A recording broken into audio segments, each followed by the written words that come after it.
Hi, this is Kai from Kikai Crafts and Journals. If you're into fountain pen collections and if you're into journaling, this is a space for you. I have been collecting since late 2022, and one of my sub collections, one of my favorite sub collections, are pocket pens. Now, about 2 years ago, I revealed, if you could say that, my pocket pen collection, and I'll leave a link up there for you so you can have a look. And I thought 2 years later, it would be a good idea for us to review how my progress has been. And as I do that, I also hope to help you find a pocket pen that is just right for you. So first off, let's discuss what makes a fountain pen a pocket pen. So what I did was, since there's quite a huge, what do you call that? A variety or a huge difference in sizes or lengths that some places consider pocket pens, I thought I'd just go ahead and have a look at the depth of pockets, or the average depth of pockets. And just like 2 years ago, it's been very consistent. Male or clothes for men have pockets that are much deeper than for clothes made for women. So it's about, let me have a look, just so that I have it right. If I'm not mistaken, for men, it is about 9.1 inches deep, and for women, the average pocket size is about 5.6 inches deep. And for a pocket to be considered a shallow pocket, as you can see, it is about 3 to 4 inches. Now, for the sake of this review of my current fountain pen, pocket pen sub collection, I thought I'd cap it at about 12 centimeters. So that's about, let me have a look. That would be about 4.7 inches. So it would be somewhere, it would be a pen that you can put into your pocket, and it would fit some of what we call our pocket journals, something that is quite portable, something that would fit your traveler's notebook, passport size, or your plotter M6, or even your Mont Blanc, what do you call these, mini agendas. Okay, so 12 centimeters is our cap, and we'll start from the longest and we'll go all the way down to the shortest pocket pens. You'll see a variety of modern pens, vintage pens. You'll see a range of ink capacities, and as we go through it, I will share with you what I think would be the perfect pocket pen for the needs that you have. If I do miss anything, leave your questions in the comments. I'll be more than happy to chat with you. Okay, so let's go ahead and have a look. This is our first tray. I think I have 2 trays of different models of pocket pens, and we'll start with the longest. This is about 12 centimeters long, capped. Okay, if this is like, if you're very new to the fountain pen world, let me just go through a few definitions for you. I'll illustrate it. So when we say capped, that means the cap is on the pen. And when we say uncapped, you simply remove the cap and this is it, right? So when I say a length is capped, this is how I measured it. And when I say uncapped, this is what I mean. And another important thing to note is the word posted. And that's when you put the cap of your fountain pen onto the back finial. Now, not all fountain pens are designed so that you don't ruin anything on the body of the pen. For this particular one, this is a platinum pocket pen. This is designed to hold the cap on the back part of the pen. It is also designed to be quite balanced when you do that, because, when they put it together, they thought, yep, we'd want to have it capped. There are some advantages and some disadvantages of of posting your pens. One advantage would be you won't lose your cap. So if you post the cap onto the back end of the pen, you will have minimal chances of losing that cap, because if you don't and you just leave it on the table, it could be easy to lose. However, another advantage would be it would very much act like a normal sized pen.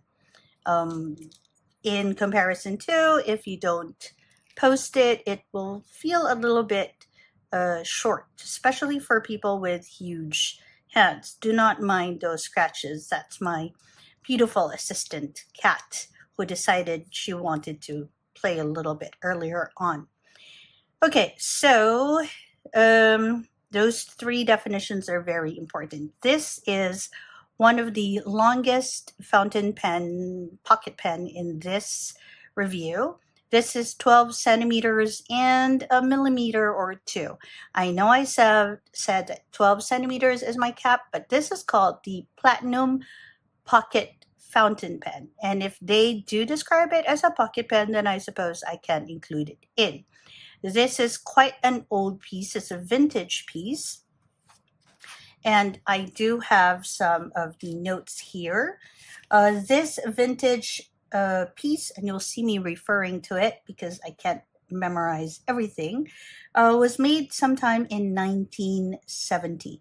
So a lot of people thought that one of the, that the Pilot, this is the Pilot Mu, is actually older in terms of release date than the Platinum. Not a lot of people knew that the Platinum company had pocket pens as well during that time, but based on research on release dates and all that, you'll find that the Platinum pocket pens actually predate the Pilot pocket pen. So let's continue with this. This is the Platinum Pocket Fountain Pen in 4-leaf clover. It has this almost like a ceramic finish to it. It has a slip-on cap. That means you don't need to turn anything. And when you post it, you simply need to slip it on there as well. It has a cartridge in it, the Platinum cartridge, and basically to refill it, all you have to do is remove the bottom part of the body and you'll have your cartridge in. Since this is quite an old pen, I do take extra care whenever I use it. I rarely use it simply because I have other pocket pens that I enjoy using in my travel kit, so to speak. Okay, so this one is very pretty, quite dainty, a little bit on the vintage side of the scale. Okay, then we have the Opus 88. This is a more modern pen. Opus 88, in collaboration with 20 Size, if I'm not mistaken, released the Grumpy Ming Ming. This is a Manila Pen Show 2024 exclusive, but it's still available on their site. And this pen is actually one of the winners when it comes to ink capacity. So if you like to have a huge ink capacity with you whenever you travel, this would be a really good choice. It can hold 2 to 3 milliliters, 2 to 3 ml, yeah, that's what you say, of ink, and it's an eyedropper. And when you get this particular set, it'll come with like an eyedropper and very, very good packaging as well. Just note that when you use this, oh yes, very ideal for travel as well, because it has this like sort of air release valve right there. So if you seal that up, if you turn that knob so that it's sealed up, there will be very, very minimum chance of ink escaping, even when you travel via air. And when you want to write with it, you just want to unscrew that just a tiny bit for the air to encourage your ink to flow. This has served me well whenever I traveled and I wanted to have quite a bit of ink capacity because I can only bring or want to bring only one pen. This is 12 centimeters long and it is like just the right pocket pen size.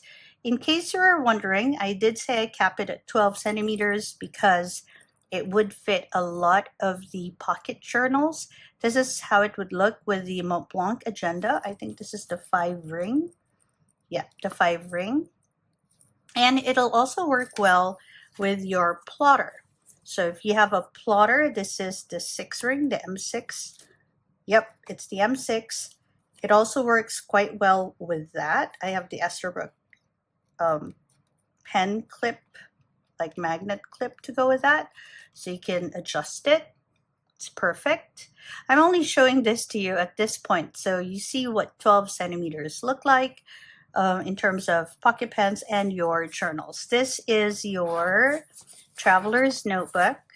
I have it in this, oh my goodness, water resistant cover. It will not fit the holder because it's too girthy for that, but you can always just put it on the side and it will fit in terms of length. You can put it there, you can put it there, depending on how you want to use your journals.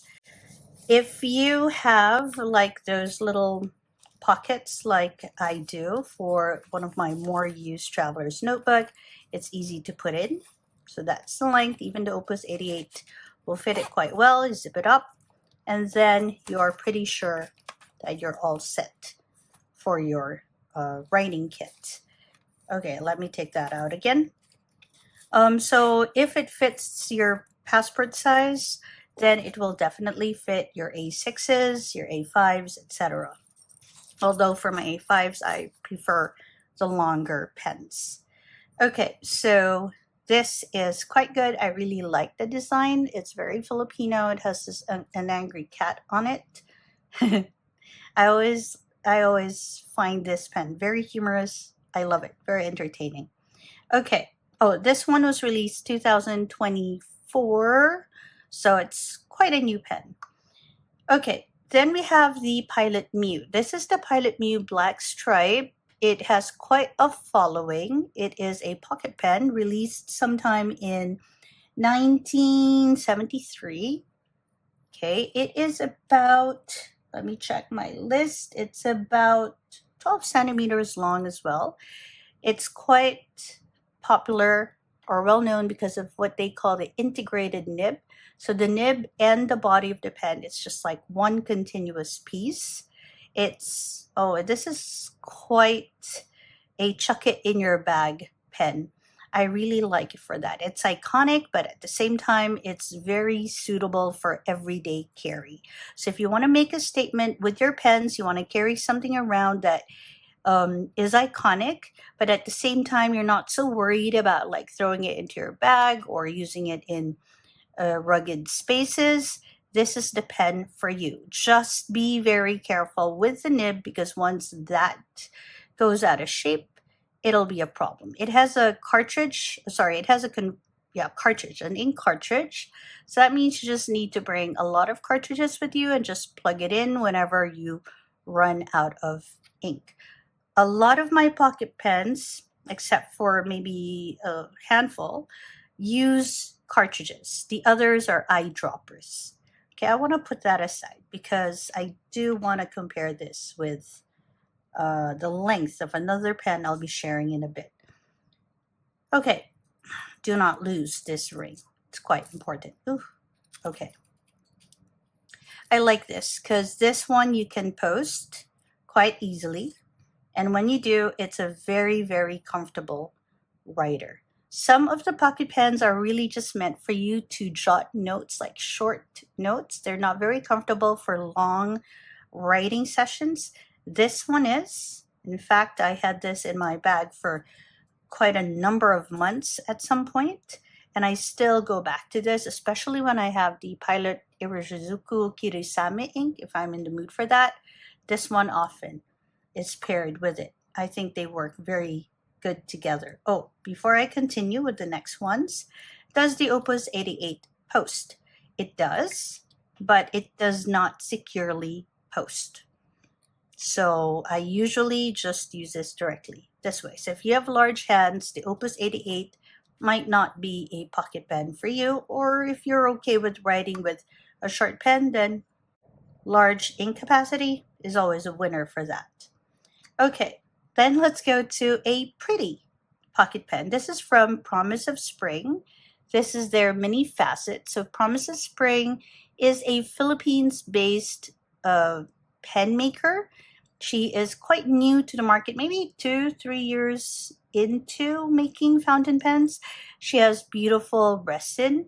This is Spring Chill, if I'm not mistaken, and it's one of her shorter pieces. This particular one is about 11.2 centimeters, so about 4.5 inches, roughly. Okay, so to remove the cap, you have to twist it off. The section, this part, is quite thin. And if you write this way for a long period of time, especially if you have large hands or medium-sized ones like mine, it can be a little uncomfortable. So usually I just shift how I hold this pen so that I am comfortable as I write. The faceted bit makes it a bit more comfortable. So I think that part really worked well for this one. This also holds cartridges. So it's another plug and write sort of system. So yeah, when I travel, I usually bring ink cartridges with me. Sometimes a bottle or two, or maybe a vial of ink. That's for both short distances and long haul flights. All work really well. Okay, so now we are getting just a tiny bit shorter. This is a Parker. This is another vintage piece. So that's my other sub collection actually. I like pocket pens and I like vintage pens. And this particular one did not come with a tassel. It just has this ring on it, on the cap, so that you can use it as a necklace. Okay, this is called the Parker Dual Fold Lucky Curve Pastel in magenta. And it was originally made for ladies. And that's why it has this slimmer profile. It's a slip cap. Okay, and it has this beautiful nib. This particular nib, I think this is how many carats of gold? I forgot how many carats. Okay, 1 second. I haven't actually shown you what I call my pen cyclopedia. This is how it looks. It's like a pen journal that I have. And yes, it is in a ring binder system because sometimes I want to rearrange things or remove things. I want to move it maybe to another folder so I can easily refer to it. This is where I put a lot of the information. Okay, I did not. Oh, I think I have removed my Parker Dual Fold entry. Oh, let me just give you a short tour of how it looks. So my more recent ones, you have the name of the pen, the year I purchased it. Most of the times I even put in the month. I have a little story about when I purchased it. Then I put in a little bit of information about the nib, the body, the filling mechanism. And as much as possible with the actual size of the pen, I try to sketch it in. In my more recent ones, let me see, I've also started painting them in because I do enjoy a little bit of art nowadays.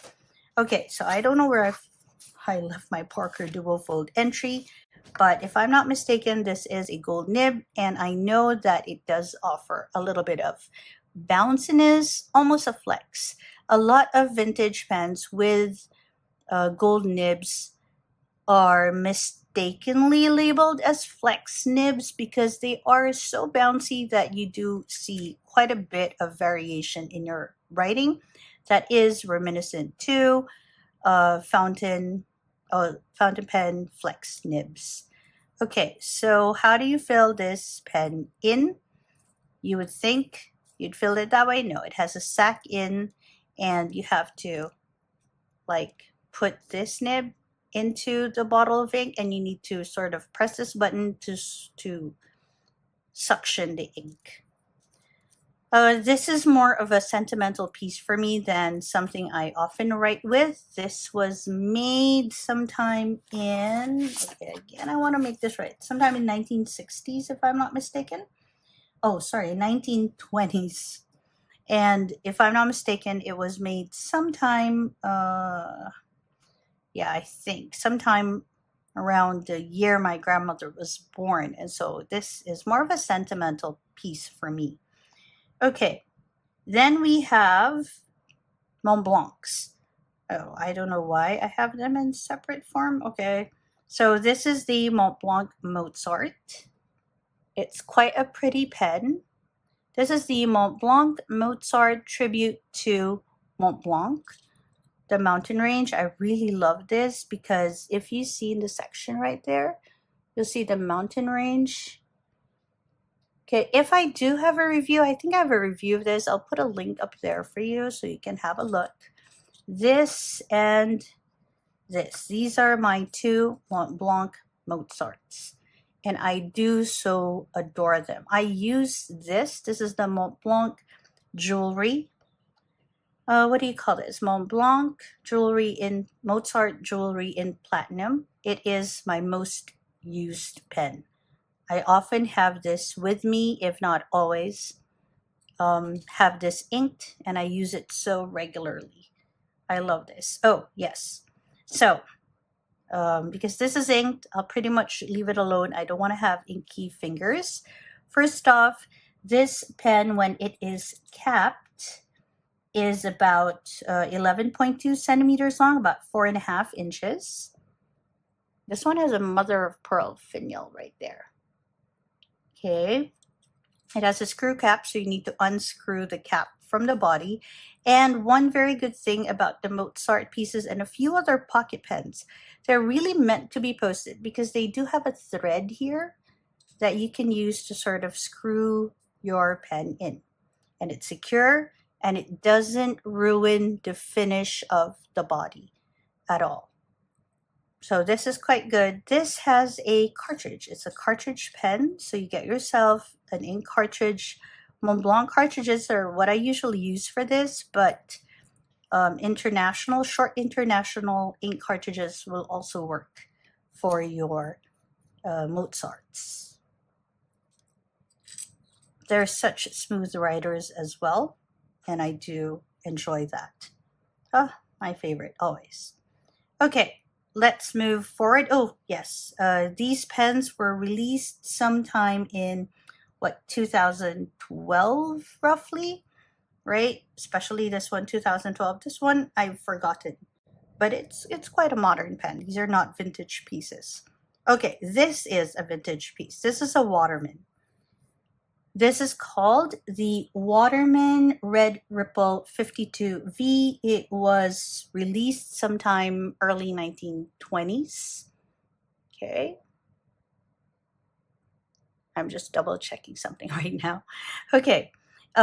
This is about, how long is this piece?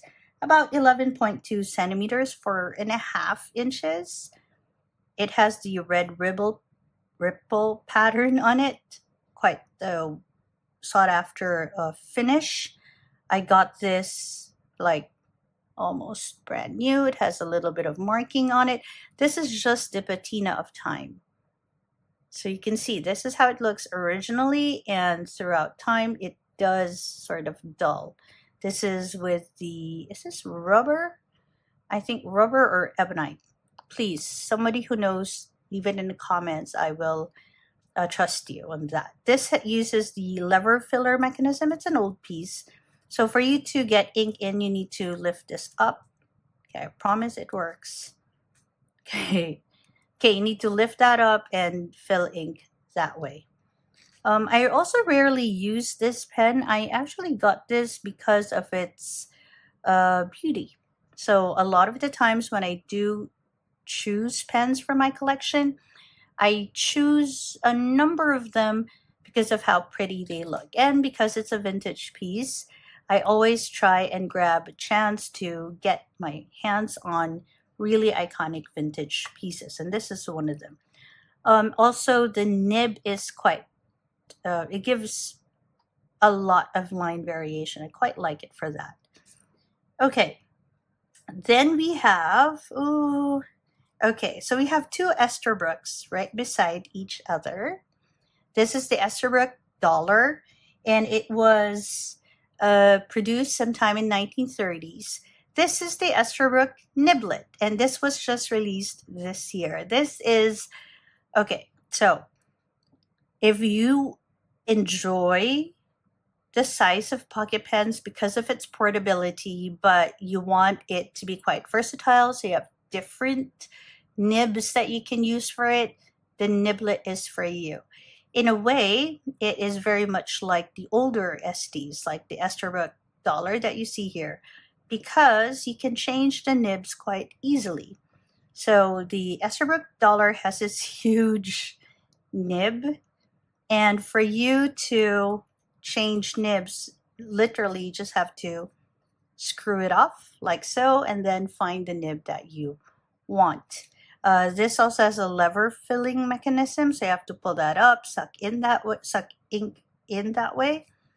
I also don't use this pen so much with this body, but the nib, I use it with my more modern Esterbrook pens. I like the color though that it comes with, so that's why I chose this particular dollar pen colorway. Okay, so did I mention that this was released in the 1930s? This was released 2025, pretty much embodies the same idea as the more vintage pieces. Let me just get a piece of cloth because it is inked. I often always have this inked. Hear a lot of movement. I'm trying to get piece of kitchen towel.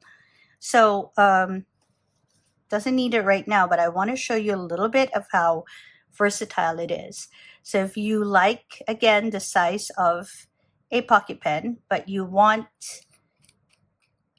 a nib that you can change, and it's pretty much interchangeable with a lot of pens using the Joe 6 size nibs, this is for you. This is one of my favorite pens. So two of my most ink pens would be my Mont Blanc Jewelry Platinum and my Esterbrook Niblet.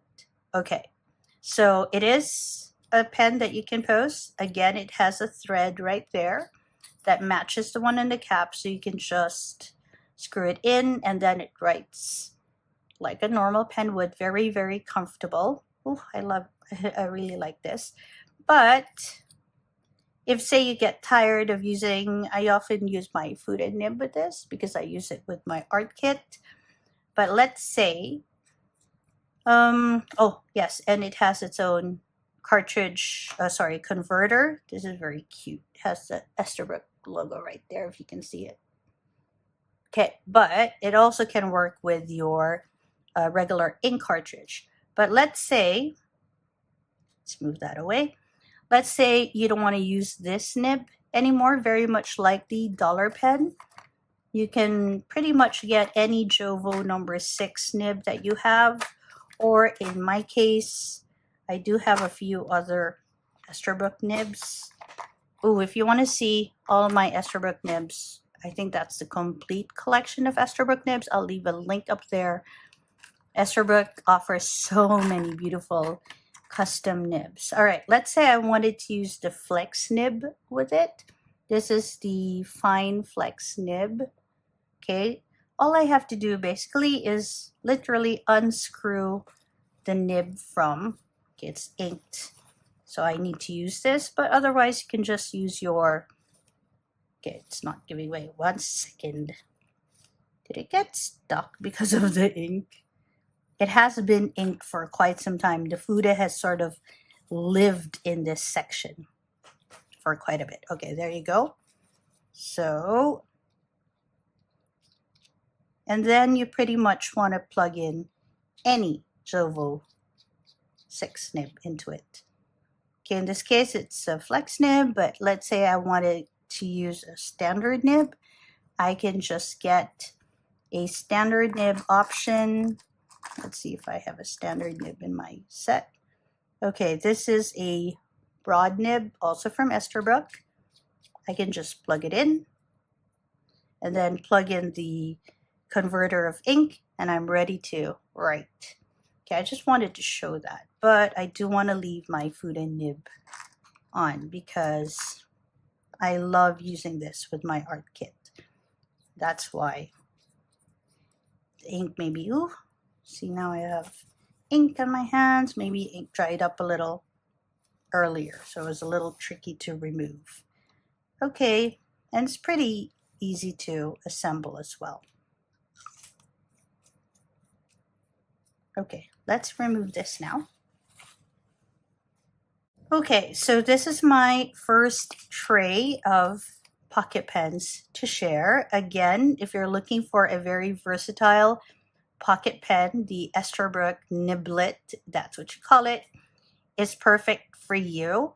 I do have a discount code for the esterbrookpens.com site. Please use Kikai10. I will leave the code down there, and I'll leave the link to the website down below for you to use when you purchase your Esterbrook pen. If you are into, say, something a little more fancy, then you can get yourself a Mont Blanc Mozart. I love using this for poetry writing. It really puts me in the mood for poetry writing. If you are into vintage pocket pens that are iconic, then the Pilot Mew Black Stripe is for you.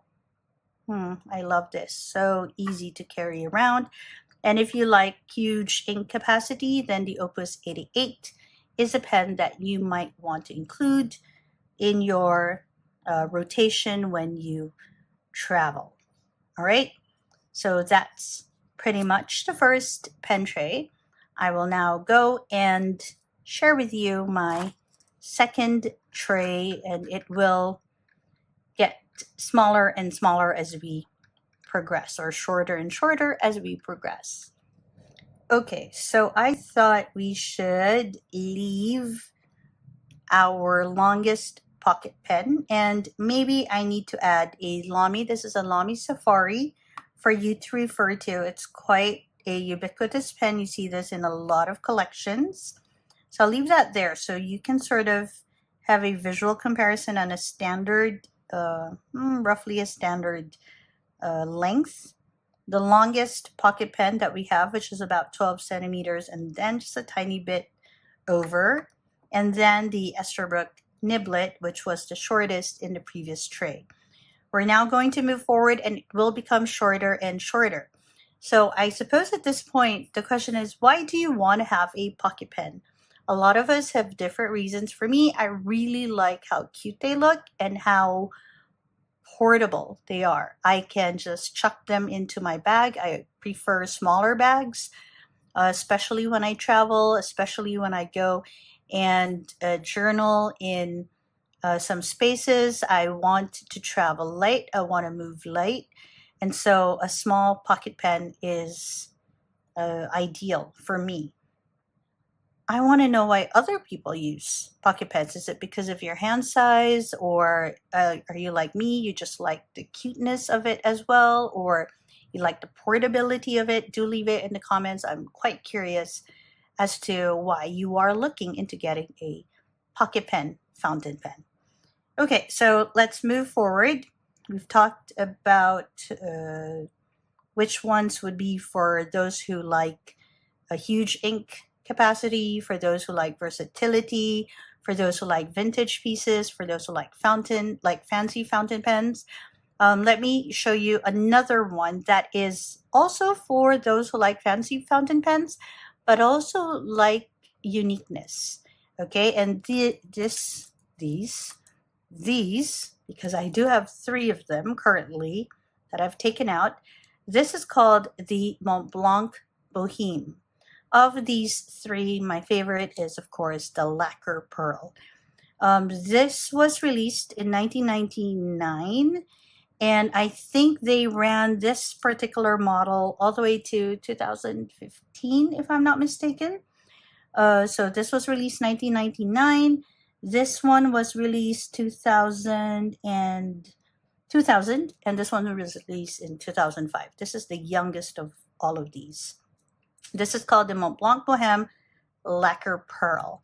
And I'm going to put them here. These are the 2 others. I find them very cute. All of them share the same unique engineering in that it used the eyedropper feature of like when you open it up, it's also the retractable nib feature. You won't see the nib. I talk a lot about this pen. If I can, I'll put a link up there to the review. If not, you'll see it in the description below. And for you to get to the nib, for you to start writing, all you have to do is to turn this knob and the nib comes out just like so. And when you're done writing, all you have to do is turn the knob again and then put it back in. Of course, that means there's a lesser chance of you ruining your nib. And one thing though, this does not take in ink like an eyedropper, like an older version of this would. This actually takes in ink cartridges. So you have to put it in a short international ink cartridge there for you to be able to use it. I used to use this a lot because look at how pretty it is. It is, I think, one of my most beautiful pens, but it is so tricky to clean, which is one of the reasons why it is a discontinued Mont Blanc model. Very, very pretty. Roughly the same length as your niblet when capped. Okay, oh, pretty pen. All right, next up would be, the pens are here, so you'll see me reaching for them. This is, so if you're into like pens that are a little tricky to find, one second, one of my assistants wants to come and join the recording, but it's a bit tricky to get here, so I'm discouraging her. Okay, this one, this pocket pen is a bit tricky to find. This is called the IXA Celluloid Cadet. So if you like to collect vintage, hard to find pieces, this is ideal for you. This was made in a very small batch for a short period of time. It was made in Spain and by like, I would say it's sort of like a cottage industry when it was hard for them to find fountain pens in their region during the World War. Okay, so this is how it looks. The flexibility on this pen is like beautiful. If we don't have the ink cartridges now, I would use these pens whenever I travel because of the length. For you to ink it up though, you need to remove this false button bottom and press this button, much like the Parker Dual Fold that I showed you earlier. And for you to fill in the ink, you just have to press the button and then let it suck the ink in. Of course, you have to dip it into an ink bottle. Beautiful nib on this one. So this was made sometime in the 1940s. It is a vintage piece. I love the lines on it too, and the color. Quite short as well. Okay, now we go a little bit more modern, shorter, not by much, but this is, oh, a lot of people have this. This is the Kaweco Sport. Now I have a huge, no, I don't have a huge number of this.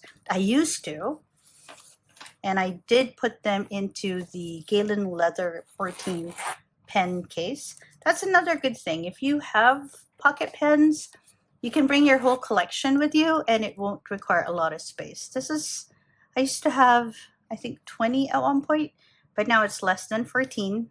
I'm actually very proud of that because I am trying to streamline my fountain pen collection a bit.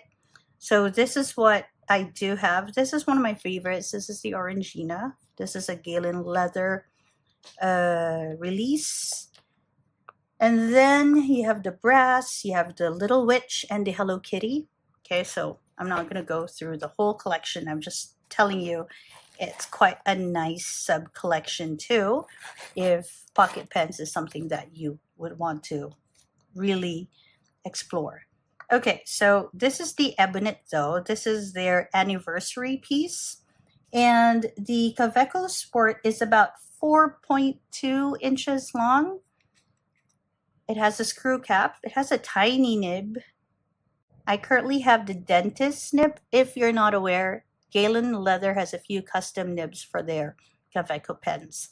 So I have the dentist nib on this. It is a pen that I'm comfortable posting, even if it doesn't have the thread, because I think it's really meant to be posted. But again, if you are super careful, because this one already has scratches on it, then don't post it. But I feel like for my medium-sized hands, it can get a little uncomfortable. And I do like using this pen quite a lot. So I know I just go ahead and I post it. So I'm more comfortable writing longer pieces with it. This uses an ink cartridge as well. Kaweco also has a converter now. Well, it has a converter for this, and then it has a newer converter for the other Kaweco model that's also a pocket pen. You'll see it in a bit. So this is the Kaweco Sport. Comes in a lot of different finishes. This has ebonite. A while ago, I showed you a few that has an aluminum body. What are the other ones? Some are plastic bodies, some have clear bodies like demonstrators, and some are very opaque. Okay. Next, we have, if you are a traveler's company collector and you're into these passport journals, I do have quite a few of these as well, then you will want to have the Traveler's Company brass fountain pen. It has a slip cap, so you just have to pull it out, and then it is also meant for posting, just like so. Then you write, and it's a beautiful piece. I just added this there because I thought that would be cute. So without it, it's not as heavy at the back. It's quite balanced, but because I added this, my choice, then it's a bit back heavy. But I like my pens that way. So yeah, it's quite a nice piece. And the good thing about this is that it's a perfect fit for the Traveler's Factory pen slot right there. So it becomes like one piece. Usually when I do that, I do add that. So it's more secure. Oh, I like this one. One thing though with this is sometimes I feel like the nib tends to dry out. Like if I don't use it regularly, it does. So if you have tips on how to not have that happen, apart from using it regularly, please let me know how. Since this is made of brass, it also patinas. So it's very pretty. When it patinas, it builds a lot of character. Some people like patina, some don't. I like patina. But if you don't, you can always just use a like a cleaner, a metal cleaner, so it can get this shine. Okay, it's also like a relatively modern piece. Uses a cartridge. This was first released sometime 2018, and they have a few limited editions. Sometimes they don't have a lot of these pens in circulation, but sometimes they also release quite a good numbered batch. So if you can't find one now, just wait a bit. I'm pretty sure you'll find one in the market. Okay, so now we want to go for another. I want to say that it's a vintage piece, but actually, this is a replica of a vintage piece. So this is called the Conway Dinky, Conway Stewart Dinky. This is the 1992 version. Okay, this is really just a collector's piece for me. Simply because the material of this pen, you see that glowy material? Look to it. That's casein, which is basically protein. Some people say it's the pen body material that's made of milk. And the thing, though, that makes it a little, the thing that makes me hesitate using it, even if it's so pretty color and everything, is that it cannot be exposed to water, at least not too much water, or else it'll shrink or become deformed. That's the thing about this body. So I rarely use this. I think I've used this once or twice in the year and a half, 2 years that I've had it. I got this in Spain. It was hard to find, but I love it. I also like the color of it. And it was new old stock, so that was really good. Came with a complete set. Don't know, have I done a review of this? I'll leave it in the description if I have. This uses, before I forget, this uses an ink cartridge as well. It's a bit of a modern version of it. It's not an eye drop filling mechanism. It's quite small as well, very pretty, very eye-catching, meant for those who want statement pieces, not meant for those that want like wash and write kind of pens, because it is, I rarely use it because I get worried about warping this material. Okay, moving forward. The next few ones will be more robust. I think this is the most sensitive material and pen in my collection. Oh, no. There's one more. You'll be introduced to that in a little while. Let's just go to the next. Shorter, more pocketable fountain pens. Okay, so the next one will be my Mont Blanc babies. Like they're literally called baby. This is the Mont Blanc Rouge et Noir baby in ivory.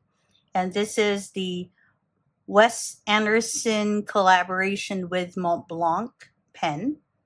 This is quite hard to find actually. This one you can still see in a few boutiques. It comes in black, it comes in coral being the latest color for it. But this one is a Wes Anderson colorway. It was quite hard for us to find it.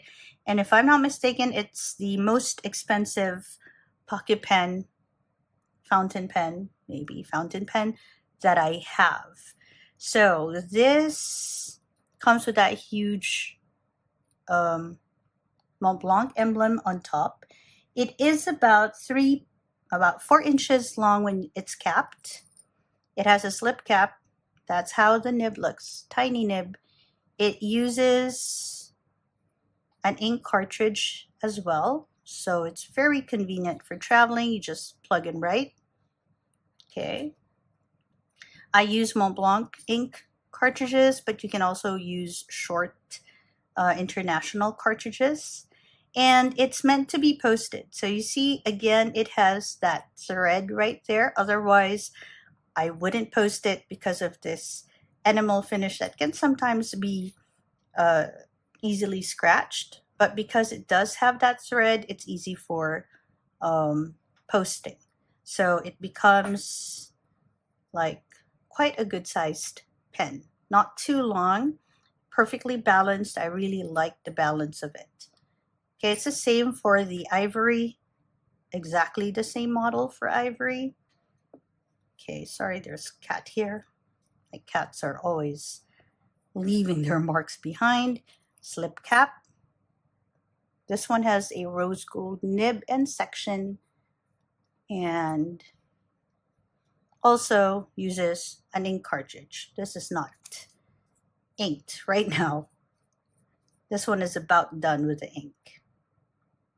Also with a threaded part so that you can easily post it without scratching the enamel finish of it. The lacquer work, they want to call it. Very nice piece. Quite hefty too. Okay, where are we now? So you can see how it all compares. I think I can move this one away already. We do have just a few more left, and the niblet, and you can see how these pocket pens compare with the Lamy Safari, which is nearer to the more standard long pens. So you can see it's getting tinier and tinier, almost like half the length of the Lamy. Okay, the next one, I have quite a bit of a collection. So this is called the Kaweco Lilliput. This is the newest colorway. I think it's a 2025 edition. It's called the Colibri, and it's the Kaweco Lilliput. Oh, this used to be like the shortest modern pen, and it held the title for a very, very long time. Recently, though, there are smaller and smaller pens being released in the market. This is another sub-collection of mine. I do have quite a number of Lilliputs. Okay, also have a number of holders for them. So the range, also a lot of cat here, as you can see. Okay, so I do have quite a number of Lilliputs. I think this is the earliest Lilliput, if I'm not mistaken. This is the silver, released in 2011. They have such pretty colorways. Then, of course, you have your fire blue, beautiful finish. The what is this? The copper, I think. Beautiful patina to it. I love the patina. The texture on the, what is this? The brass wave. See the texture? Very pretty. Of course, I'm so happy to have the pink. Very, very hard to find. And then the newer, like annual okay, why am I saying it wrong? The annual releases. This is the apple green, and last year, if I'm not mistaken, we had the light blue. Very pretty colors. That's another sub collection of mine, and I enjoy it so much that in my, excuse all the cat hair, that in my Pencyclopedia, I actually went ahead and where is that? Kaveco. Oh, it's not this one. I went ahead and I drew and painted them according to year. So that's how it looks in this one here. I'm so happy to have put this together. So those are the different pens, different years. I'm missing one or two, maybe three, but those are super hard to find. Okay, so why am I so into this? First off, it's a very small pen, very portable, lovely colors all around, very unique colorways, and it's also meant to be posted. So if you don't post it, so let's go for this. When it's capped, it is about 3.5 inches long. When it is uncapped, it is about 3.4 inches long, roughly. Okay, look at that nib. It even has the iridescence on the nib. But it's also meant to be posted because it has the thread at the end. So all you have to do, so you don't ruin that beautiful finish, is thread the cap on. And then you have a pretty good size pen. When it is posted, it is about 5 inches long. So it's quite comfortable for writing. Good balance as well. It uses ink cartridges, but it also has the, they have an ink converter for this. But I find that the ink cartridge actually has more ink capacity. So I rarely use the Kaveco cartridges for that reason. I mean Kaveco converters for that reason. Ooh, the colibri, so pretty.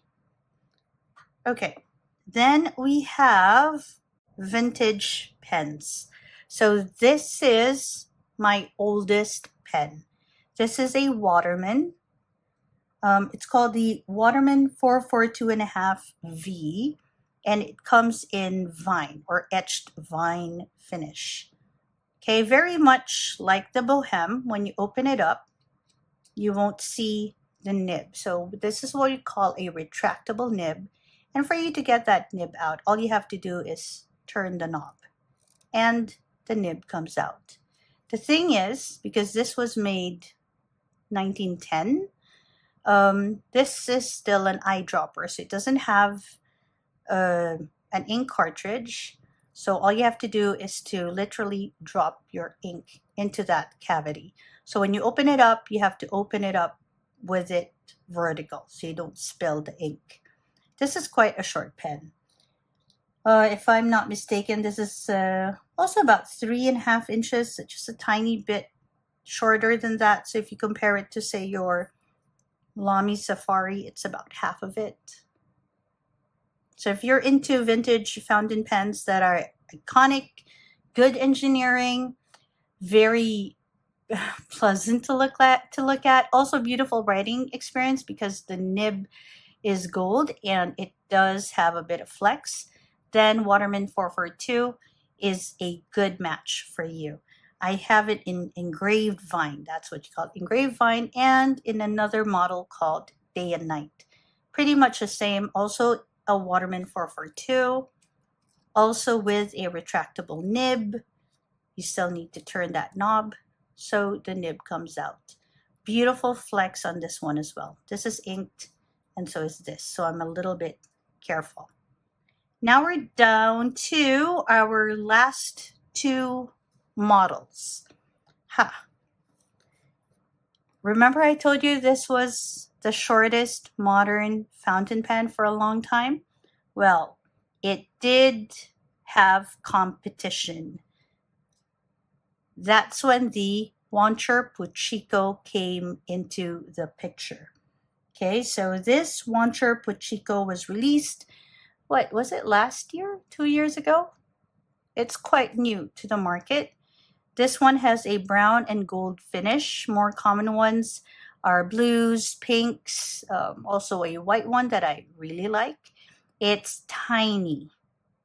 It is so small. Like this is how small it is. Lengthwise, when it's capped, it's about 2.5 inches, plus a tiny bit. When it is uncapped, it is about 2 inches and about 3 over that. You cannot write this way, like really just quick bits of writing. It's not something you can post. Well, you can, but it's not very stable. Believe me, I've tried. So usually I use this when I just want a fun little pen that I want to write quickly with. It's more really of a conversation piece than a very functional piece, just because it's so tiny. But the ink capacity is quite good. So if you want to have a pocket fountain pen that's made to be a conversation starter, then the Wancher Puchico is for you. It's meant for quick jotting, something that maybe you can fit into a very tiny coin purse. And you shouldn't be so concerned about like the finish of the clip if that's the case, because it'll be scratched if you put it in a coin purse. But it's so cute. I just had to have one. Currently, there's another one. It's by Magna Carta. It's called their Trilly. And I'm not sure if it's shorter than this. Oh, just so you see. So this is a cartridge for Pilot. And this is almost the same length. It's just a tiny bit taller. Okay. I did say 2 more, right? Because there is 1 more model. And this is more just part of the collection than something I often ink. Like I've inked this tiny number of times. This is what we call the Salzbros Peter Pan pens. They're so small, vintage. I think they were, what, 1920s? But I feel like they're so fragile, so hard to use regularly. Well, the ones that I got are. So I don't know what the different names are. The information is a bit limited on the different models. Somebody told me at one point this is what you call the dollhouse model. This is a very, very small model. All of these are Peter Pan models. Okay, and yes, they are functional. I can use them, but because of the super limited ink capacity, I rarely use these. Also, these two, for example, are quite fragile, so I rarely use them. But yeah, much like my Conway Dinky, they're more for collection rather than actual use. Some of my pens are like that. So if you feel that you want to collect pens that have been part of history, then this would be a piece for you. Okay, and I think that's about it. My current pocket pen collection, 2025. Final thoughts, or like conclusion thoughts, is that what you call them? I am very happy with my current collection. I have very beautiful pieces. I'm very happy to have, say, one of the oldest fountain pens, 1910 piece, Waterman 442. Still works quite well. I like that I have tiny pens like the modern Wancher and the Peter Pan dollhouse version that I shared. Do I want to have a Trilly? Maybe at some point I do. I do want to see it. I do want to try it. I do want to wait when it has the Magna Carta flex nibs, which I have seen videos of, haven't experienced. I'd love to experience it. I've seen videos of them and they seem to have beautiful flex nibs. So I want to wait for that. My most versatile pocket pens, if you are into pocketability and versatility, is the Niblet. Super recommend this. Like you saw, it's inked. I have it inked most of the time because of how easy it is for me to put them into my art kit, my writing kit, my bag, and I can change the nib whenever I want to suit the mood that I'm in. If you are into huge ink capacity, then Opus 88 is the pocket pen for you. It's robust. It has quite a girth to it, 2 to 3 ml of ink. I've used this on long haul flights and the ink doesn't dry. It's wonderful. I use shimmer ink with this, by the way, the last time I used it. Still good. What nib do I have on this though? I have the medium nib, worked well with that. If you are into pens that have remarkable engineering, go for the Mont Blanc Bohème. They can be hard to find. They can be a little pricey, but look at how pretty it is and how wonderful the engineering is on these pieces. And then if you want to go for flex, go for Waterman. I have this, like I mentioned. I have this beautiful flex nibs, and I have the red ripple. The red ripple's a little scratchy actually, but still quite a good flex line variation on this one. So you can see I have 3 Waterman.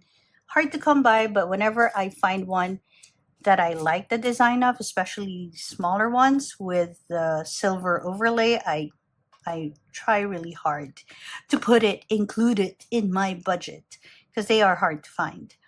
What else? Hard to find that are quite unique would be the ICSA, because they were made in very small batches. So if you're a collector who wants that, get yourself an ICSA. I got this in Spain, a few places in Europe, especially the flea markets.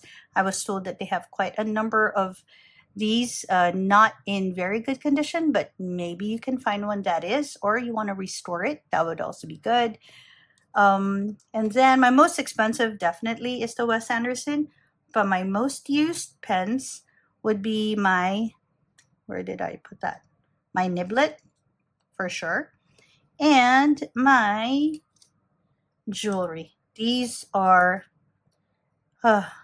inked so much, like 99% of the time. These 2 pens are inked. The Niblet, I usually have the Fude, but I also have used my Techo on this one and quite happy to have it with me. The rest are generally inked. They are in rotation. This one just got, oh, no, almost done with the ink on this one. I'll clean it and then I'll store it. But my Lilliputians, I usually have one that is inked as well. So that's quite used in the collection. Okay, did I miss your favorite pocket pen? If I did, write it down in the comments. I do like exploring pocket pens, especially fountain pens that are pocket-sized. And yeah, and let me know if you have any questions about pocket pens. Are they okay to fly with? Are they easy to maintain? I would be very willing to share my experiences because that's what Kikai Crafts and Journals YouTube channel is for, and also what my Instagram is for. So if you haven't followed me there, it's Kikai Journals on Instagram. So go and say hi there as well. Okay, I think that's about it. Please do say hi, like this video if there's something that you enjoyed, and subscribe if you haven't yet. Not going to cost you anything, but would be very, very helpful for me and this channel. Okay, I think that's about it. Wherever you are, I hope that you're having a wonderful day or a restful evening. Bye, everyone.